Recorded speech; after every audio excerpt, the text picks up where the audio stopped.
Hello, namaste, and welcome back to my channel. So, this video is going to be about a fear that often holds us back in the journey of ascension. Often, a fear that holds us back would be that we won't end up with that person, and that fear of lack is because God is not favoring us, God is not in our team, and our wishes out of all people will not come true. Wherever you have been abandoning yourself with that thought, choose to love yourself. And as you love yourself, everything else will fall in place, because everything that you think is happening outside of you is actually happening inside of you. And when you choose to change your feelings about that, everything else will fall in place. This is not necessarily for a twin flame. So a lot of times what happens is that when we are kind of too sure also who our twin flame is, we tend to fluctuate and come to a decision that God is our source. It is for God we are ascending, and we shall continue to ascend as a soul, irrespective of the fact whether we choose to be with our twin flame in the physical realm or not. And even if we choose to be with a soulmate or a karmic partner and choose to accelerate and ascend, because there's still a lot of love that is unconditionally there for that person, because of which you really truly desire that person to be present in your reality. And even if that person is not there, you want to be present with the love that you feel for that person. Allow yourself to do that. And as you allow yourself to do that, as you be in that space of receiving love, choosing to love yourself in all those parts where you feel that things will not fall in place, when you choose to love all those parts of you, things will actually start to fall in place, and everything that you desire, everything that you have been wondering about in your journey, that how those things will fall in place, they just will. That's how it works.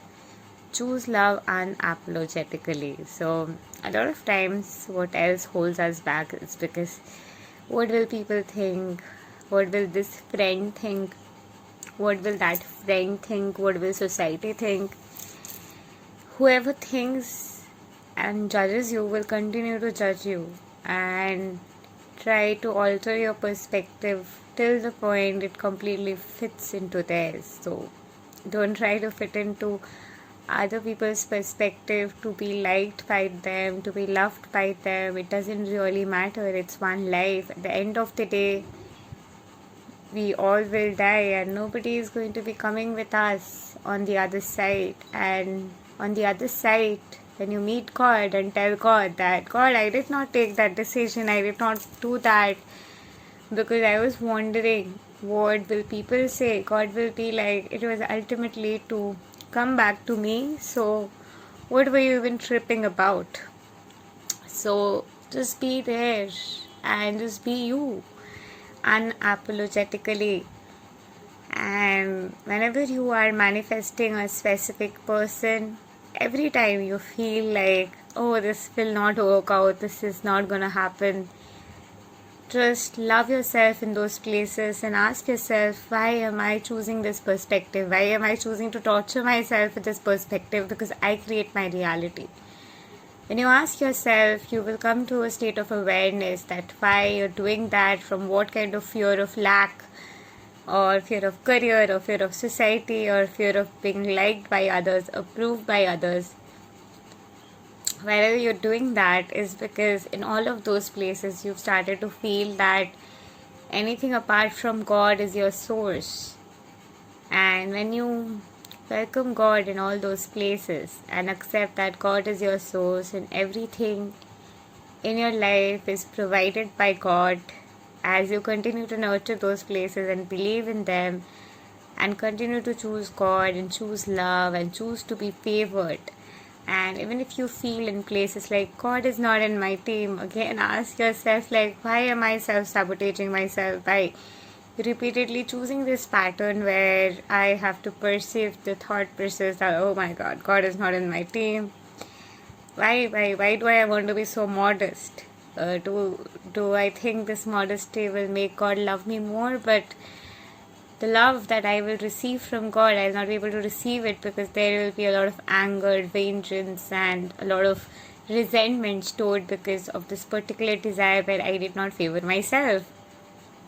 So having to work on those places, choose love in all of those places and choose to be with you in all of those places, and unapologetically choose to love yourself, choose to be you, choose to love yourself, nurture those resentments, nurture those resistances, and even places where you might be feeling that if you give up on your specific person and then somebody else would be happy, or God would be happy, or your twin flame would be happy, and that is why you want to do that. And that is why you're doing that, but deep down you're just doing that for the sake of that, and there's a lot of anger, pain, and resentment to do that because deep down you really desire your specific person. So work on these places, and as you work on these places, everything else will fall in place, and you'll feel a complete sense of relaxation blooming and burgeoning from the space of your heart, and you just feel like peace. So if you would like to work with me, I am a quantum integration therapist specialized in work intelligence expansion. This was little bit of shadow work, and this is my hobby, and I had posted, right, like what kind of work would you like to see more of Twin Flames Real Talk, and most of the votes I got was for how to clear and release blocks, and trust me, this is my favorite topic. I could like pick my phone up and record 200 videos in a day and just go on blabbering and talking about this because I'm like very enthusiastic and passionate about this ever since my childhood. So anywhere, whatever is holding you back, to be at peace, to be at oneness with whatever you desire, whatever specific situation you desire, wherever you're thinking that, oh, I can't have it, it's not possible, this will not come to me, immediately ask yourself, why am I torturing myself with these questions of modesty and self-inflicting torture? What will I get out of it? What strength am I building myself up for? For what ultimately do I constantly desire, that I deeply desirously want to be fulfilled? And whatever that is, that's your deep-seated core desire. And once you're one with it, once you fulfill it, and wherever you are guilty, like, oh my God, if I fulfill this desire, it would be against the universe. You're being guided by the universe with this awareness. You wouldn't be till there and working with the process of your emotions, with your emotional intelligence, without the guidance of universe. It's all God, and you're creating your reality. You create your reality. You're the creator of your reality, and with God you co-create by choosing what you truly desire from your heart with that bravery. So choose what you truly desire from your heart and choose it unapologetically, and choose it for the sake of you, choose it for the sake of self-love. This is why self-love is so necessary, and this is how instant manifestation works actually. So love yourself, choose to love those places, choose to breathe out and release those resistances and resentments, and you'll be one with your magical reality. Thank you, I love and light to you. Namaste.